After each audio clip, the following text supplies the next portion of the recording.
Oh, Norm, you know, it's just always great to see you. Do you realize it's been 35 years? No. Yep. I believe it. And 1 month. But I don't think we're that old. We had that big meeting on acupuncture at Stanford University. Right. And I met you, of course, and you told me about the meeting that was taking place down at the Edgar Cayce Foundation, the ARE.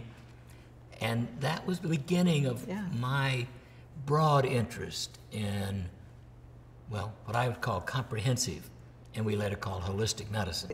We were working with acupuncture. That's right. It was the first time that acupuncture had been considered a serious enough concept to be brought to the medical field. Well, the reason I was there is that Janet Travell, Kennedy's physician, had been quoted as saying, well, what's all this interest in acupuncture? There's a young physician out of the Midwest who's got a Western form.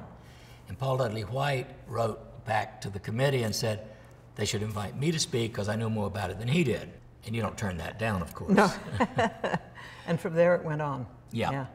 And I said to Genevieve Haller, our dear friend, I want to meet a psychic. And, you know, when you said that to other physicians, you know, they thought you'd gone off the deep end. But Genevieve said, well, you need to meet Henry Rucker. Yeah. So I went to Chicago and met Henry. And, of course, Henry is one of the best one-on-one counselors I've ever known. And out of that, of course, eventually grew the American Holistic Medical Association. Yeah. What do you see as the success of holistic medicine in these last 29 years?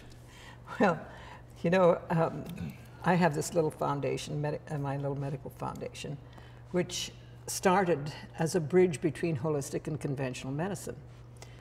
Well, about, 6 years ago, 7 years ago or something, I was in the grocery store, and over the PA system, I heard an announcement that the hardware store down the street was announcing itself as a holistic hardware store. And I said, we've done our job. Holistic hardware.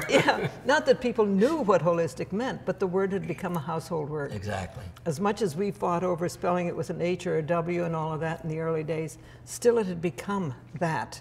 And so I think it has come to the point now where we need to take the next step. Now, the problem with medicine, the way it is right now, is it's a war machine.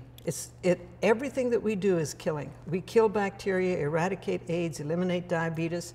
Our language is against life itself. It's the antibiotics, anticonvulsants, antidepressants. The one that really gets me is the anti-aging thing. It's all against life. And the support groups support the disease. They don't support the person. There are cancer support groups. There are multiple sclerosis support. You know, it all supports the disease. Yeah. Instead of killing medicine, what we really need is living medicine. I stopped, I said, thank you, I've been waiting 81 years for that. If you're alive, you're gonna have pain, you're gonna have disease, you're gonna have problems, but you're gonna be alive enough to know that you have them. And you can work with them. So then the focus that happens shifts from killing to living. And until medicine shifts from that, it's a broken system. We can put all kinds of Band-Aids and patch it up and do all kinds of things, but until we shift our focus from that, which is what you're doing here. Well, it's what we've been doing, That's right. And you've been doing even before I. Yeah, well, we began working with the Edgar Cayce stuff in 57. Bless you. We ain't done yet. Oh, you bet not.